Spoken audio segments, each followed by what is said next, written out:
Hari ini kita ngomongin soal ini nih, media sosial YouTube. Hari ini kita tidak bisa menafikan kalau YouTube adalah salah satu platform media sosial yang masih bertahan sampai sekarang. Entah itu sebagai media untuk mengkreasikan atau untuk mengkonsumsi konten. Apalagi untuk ngedapetin cuan. Ini gue rekomendasiin banget. Tapi di sisi yang lain, ini media juga sering bikin banyak orang minder duluan. Mereka pikir untuk jadi konten kreator di YouTube, misalnya itu harus punya kamera mahal, harus jago ngomong di depan kamera, harus bisa ngedit video kayak misalnya sutradara film gitu ya. Ribet dan ujung-ujungnya niat cuma jadi wacana. Kalau ternyata hari ini ada di antara lo yang masih mikir kayak gitu, gue mau bilang ke kalian semua, sekarang udah ada sebuah cara, sebuah jalan ninja dalam tanda kutip buat jadi YouTuber sukses. Tanpa harus nampilin muka, tanpa perlu kamera mahal atau DSLR, dan bahkan hampir semua kerjaan beratnya bisa dikerjain sama asisten pribadi super canggih. Ini bukan clickbait, ini adalah rahasia yang 99% orang mungkin skip atau malah nggak tahu sama sekali. Tapi memang fakta mengatakan ke kita semua kalau ternyata banyak banget orang yang gagal atau bahkan nggak pernah mulai di YouTube. Pertama ya karena mereka sindrom malu kamera. Ini penyakit umum sih, jadi banyak yang ngerasain. Ngerasa nggak pede, takut dijudge, atau simplemente nggak nyaman aja gitu ya ngomong di depan kamera sendirian. Bahkan ada beberapa teman saya yang sama sekali nggak mau main YouTube karena bagi mereka YouTube itu cuma buat main-main doang. Yang satu bilang kalau YouTube ini cuma bikin reputasi dia menurun gitu ya, karena ya bakalan dianggap cuma ikut-ikutan doang, cuma mau cuannya doang kayak gitu-gitu. Dan yang lain juga sama gitu ya, nggak mau main YouTube karena dia nggak mau dijudge gitu ya. Kalau dia ngomong, kalau dia ngonten, dia nggak mau dijudge, dinilai karena omongannya itu. Yang kedua, kenapa banyak orang gagal di YouTube atau bahkan nggak pernah memulai untuk jadi konten kreator di YouTube adalah karena keterbatasan alat dan skill. Alibinya macam-macam, ada yang bilang HP-nya kentang lah, nggak bisa dipakai misalnya gitu, kameranya burik lah, katanya nggak punya laptop spek dewa buat ngedit video 4K misalnya, nggak mau belajar Adobe Premiere Pro karena kayak belajar bahasa alien dari saking sulitnya, dan masih banyak persoalan-persoalan lain yang jadi alasan atau alibi mereka.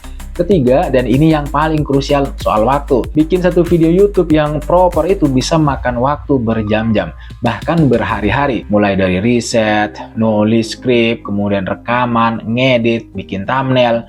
Buat kita yang punya kerjaan utama atau kesibukan lain, ini hampir mustahil memang untuk dilakukan. Nah, tiga masalah besar ini, rasa malu di depan kamera, keterbatasan alat, dan ketiadaan waktu, yang bikin impian jadi YouTuber itu terkubur dalam-dalam. Apalagi kalau lo mikir hari ini udah banyak orang yang juga jadi konten kreator di YouTube. Persaingannya banyak, ketat, sementara lo baru memulai. Bahkan memulai aja belum gitu ya. Lo takut sebelum memulai, lo udah ngerasa kalah sebelum berperang. Tapi teman-teman sekalian, gue mau bilang begini ke kalian.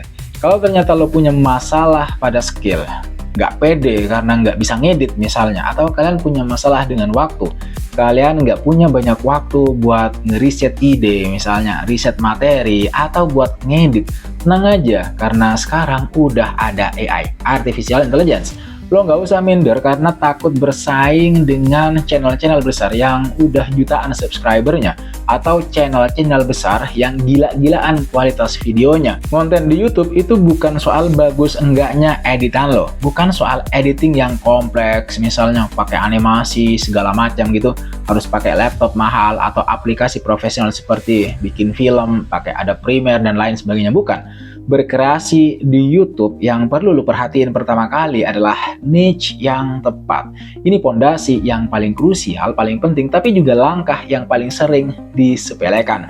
Padahal ini pondasi rumah lo. Dalam konteks video ini, lo jangan milih niche yang cuma karena lagi tren. Milih niche itu harus yang evergreen, alias selalu dicari orang, dan pastinya bisa dimonetisasi. Itu langkah pertama yang harus lo lakuin kalau lo mau terjun di dunia YouTube. Kalau gue contohin, niche yang ramah AI dan evergreen itu misalnya sejarah, soal psikologi, keuangan pribadi, misteri dan horor, atau fakta unik dan sains, itu banyak dicari. Dan tema-tema yang gue sebutin barusan, lo bisa pilih salah satunya, nggak usah semua. pilih yang paling lo suka dan paling lo kuasain. Langkah selanjutnya, setelah lo dapat niche yang cocok, yang sesuai, yang lo kuasai banget gitu, ya bikin skripnya. Lupain nulis dari nol sampai kepala ngebut, lupain. Buka ChatGPT, Gemini misalnya, atau AI penulis lainnya. Ada rahasia yang harus lo tahu. Gimana caranya agar lo bisa bikin skrip dalam waktu singkat, yaitu bikin prompt yang detail. Kalau kalian ngasih prompt di AI, jangan cuma nulis, misalnya buatin skrip YouTube tentang sejarah. Itu udah terlalu umum. Tapi cobalah lo kasih prompt kayak gini, misalnya, buatkan aku skrip video YouTube berdurasi 8 menit dengan gaya bahasa santai dan storytelling. Topiknya 5 penemuan kuno yang teknologinya masih jadi misteri sampai sekarang. Sertakan hook yang kuat di awal, jelaskan setiap penemuan dengan detail dan menarik, dan tutup dengan pertanyaan yang memancing komentar. Itu cara ngasih prompt yang jelas dan detail.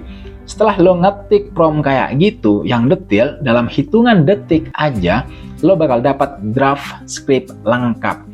Tapi ingat baik-baik, jangan copy paste mentah-mentah. Baca lagi, edit, tambahin gaya bahasa lo sendiri, perbaiki kalimat yang kaku, dan yang paling penting, fakta cek.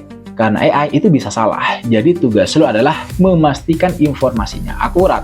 Anggap AI ini asisten penulis, bukan penulis utamanya. Sekali lagi, gue mau bilang ke kalian, AI itu cuma leverage, daya ungkit untuk membantu lo lebih produktif dalam waktu singkat. Satu hal yang gue harus bilang ke kalian, jadi konten kreator di YouTube itu bukan skema cepat kaya. Ini bukan cara upload satu video langsung gajian, bukan. Karena prosesnya masih panjang. Lo harus ngumpulin subscriber dan ngumpulin view dan jam tayang misalnya. Itu dua hal yang harus lo penuhi agar channel lo bisa dimonetisasi. Kalau channel lo udah dimonetisasi, ya berarti lo tinggal kerja, tinggal nyari duitnya. Masalahnya sebagai pemula kan nggak mungkin langsung dimonetize.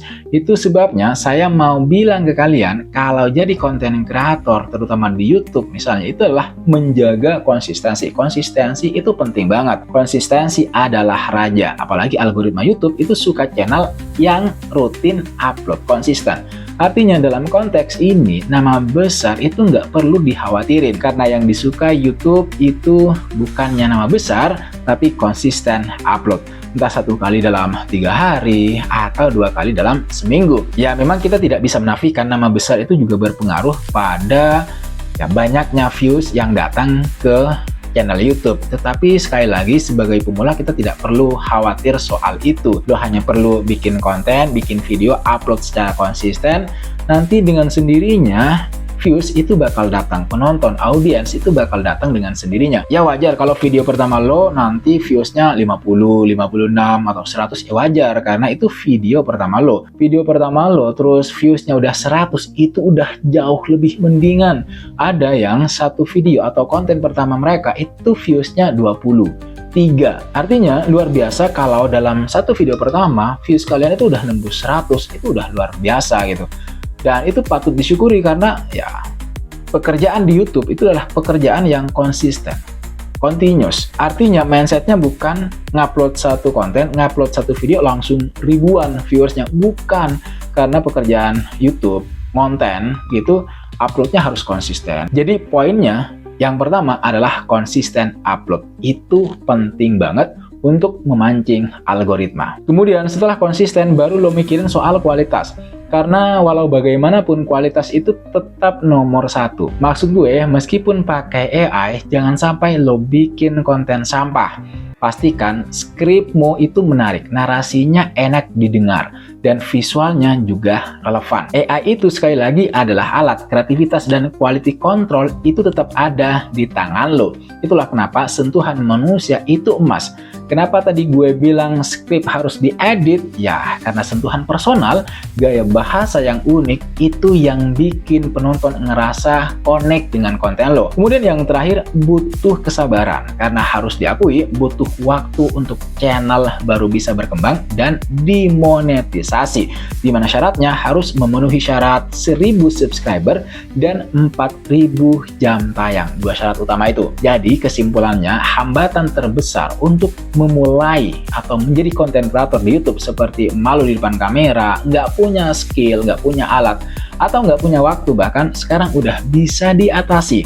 Udah nggak ada alasan lagi buat menunda-nunda. Modal lo sekarang bukan lagi kamera puluhan juta, tapi kreativitas dalam membuat prom, ketekunan untuk konsisten, dan kemauan untuk belajar hal-hal baru. Dunia AI ini berkembang cepat banget, dan sekarang adalah waktu yang terbaik untuk masuk dan memanfaatkan AI ini.